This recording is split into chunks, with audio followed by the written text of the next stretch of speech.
Hey guys, it's Sandeep from RevAtlas, and in this video we'll be taking a look at the review of the 13-inch Zenbook UX325 from Asus. And now before we get this started, please do make sure to hit the subscribe button and click the bell icon to enable notifications from our new videos.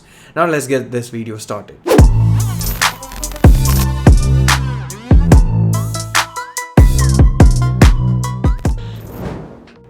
Now what we have with us is the 13-inch UX325 in the lilac mist color, and this particular configuration is priced at Rs 99,990, although the 13 and 14-inch models start at 79,990 for the base variant. Our variant is the 325J that features a 10th gen Intel i7-1065G7 quad-core CPU, 16GB of LPDDR4X RAM, and a 1TB PCIe Gen 3 NVMe SSD.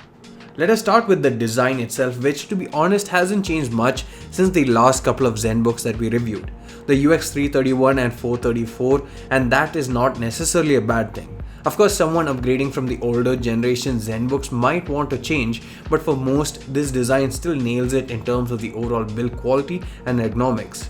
In fact, a few users also like having some connection between the laptop that they're upgrading from, which makes the transition a bit easier as well, so even existing users might not find this all that bad. At just over 1.1 kilograms, Zenbook 13 UX325 is light enough to be carried around with ease, but also doesn't feel like they've compromised on build quality.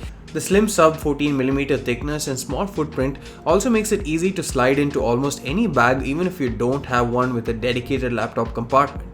I personally prefer the darker pine grey color, but the lilac mist variant that we have here is probably the one that is easier to keep free of fingerprints.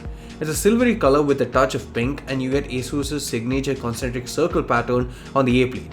No light up logo or RGB here, as that's usually reserved for the ROG series.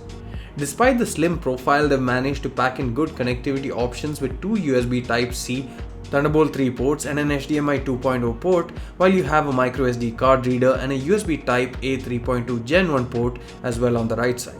An audio jack is notably missing, and I would have definitely liked to see that on here, as I personally prefer using a wired earphone or headphone with my PC or laptop compared to say my phone, where I have grown used to a wireless device for audio. Speaking of audio, you get a pair of Harman Kardon speakers, and they sound good in terms of the quality and have good depth and clarity, but they don't have great loudness. So while it's decent for personal use in a controlled environment, don't expect to wake up the room with your speakers, as we got under 90 decibels in terms of the output reading, and I really wish we had a headphone jack in order to compensate for this. The hinge is very robust, and despite not having a cutout or indent on the outer lid, it's easy to open with one hand even. The display is a 13.3-inch Full HD panel with a matte finish, and the exact panel is what I'll write on screen, but it basically has 300 nits of peak brightness and is bright enough for most situations, even when natural light is involved or when light falls on the panel. But in very rare instances, on a really sunny day and light falls on the panel, then it may seem insufficient, but that's less than 5% of the time, perhaps in my use case. But you would be the better judge for how often that use case is for you. The sharpness is great, and it has good viewing angles as well, and there's some uneven backlighting and slight light bleed on the lower left portion of our display.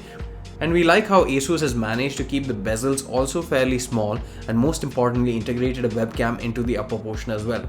It's only a 0.9 megapixel camera which can do 720p videos, and the quality is only decent at best, but webcams have become somewhat of a necessity in 2020, and it's great that there's one built in. The quality is decent with fair amount of light, but when the light drops there's too much noise and artifacts are introduced. The webcam also doubles up as a method of biometric authentication thanks to Windows Hello facial recognition, and this works even in pitch dark conditions thanks to the infrared light.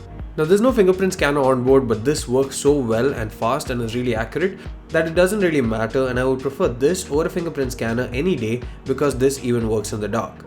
Now it's also worth mentioning that the overall software experience is quite clean and free of much bloatware, apart from a few Asus apps themselves, but what you get beneficial with this is the fact that this comes with a free subscription of Microsoft Office 2019 for home and student.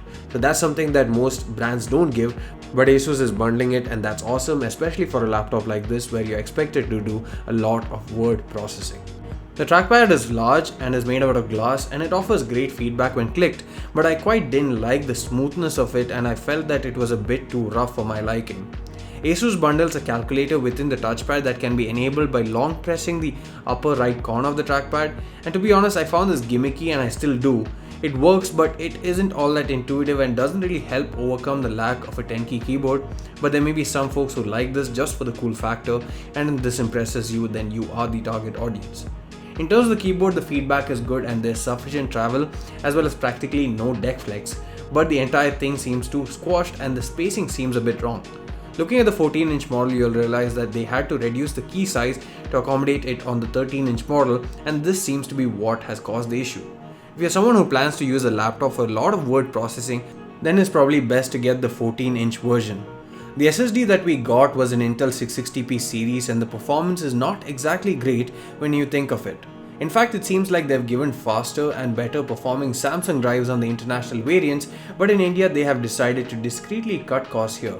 On paper, most users wouldn't realize the difference, but a simple disk test will reveal the drive model and the inferior numbers.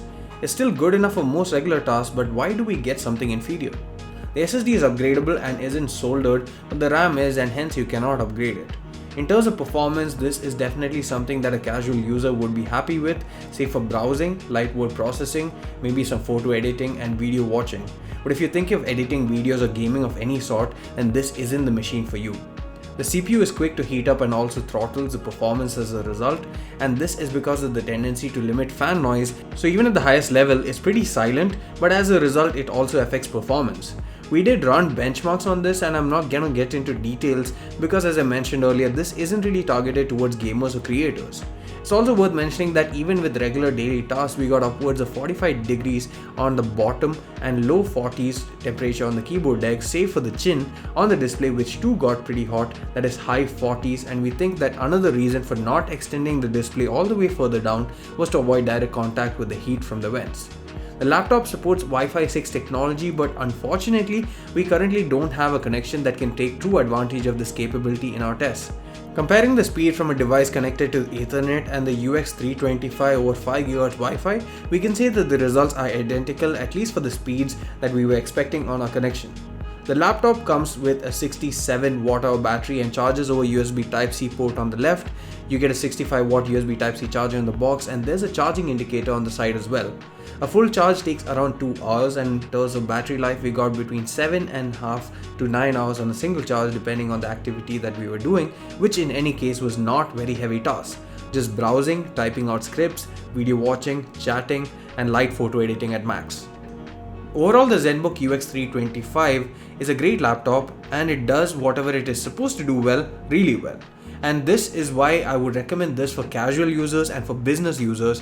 But if you're a gamer or a creative person and someone who's into video editing or animation, for example, then this is not the laptop for you. It offers good build quality, a good screen, good performance provided that you're not using intensive tasks, and it also has a decent audio output as well. If you're interested in purchasing this, there is a purchase link in the description below as well. If you have any questions, do let us know in the comment section below. Thanks for watching this video. See you again in the next one.